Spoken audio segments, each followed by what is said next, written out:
The first thing we have to do is we have to balance the budget. You know, we don't have to worry about selling debt if you balance the budget. We need to pay off the national debt.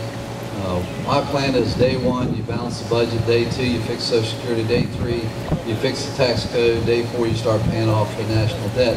And you take half of the savings from what I would talk about in just a minute, you put it on the national debt. You take the other half and you put it on tax reform. But really, it's not as hard as those in office would make you believe or talk about.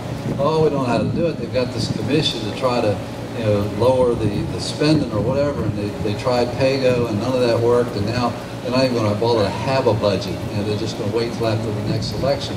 But it's really not hard. In 2006, there was all kinds of things in the budget that the folks in Washington, especially the Democrats, because they hadn't taken power yet, this was, you know, prior to the election, said we shouldn't be spending on that, we shouldn't be spending on that. So there's things in there that said we could cut out in 2006. If you take the 2006 budget figure and use that as your cap, and you replace it with today's figure, you have a surplus.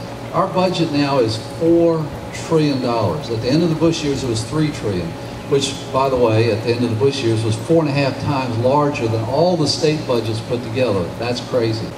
We need to balance the budget. We can do it. We don't have to worry about China after we balance the budget. They can call the debt. Let them call it. You know, I don't worry about that. We need to audit the Federal Reserve. We need to get back on a sound footing. We need to reduce the spending to those things that are constitutional. It's a huge problem with the path we're on. But when you balance the budget, you strengthen the economy, the dollar becomes worth more, business goes back to work. So that's number one. Balance the budget on day number one, and then we don't have to worry about the Chinese.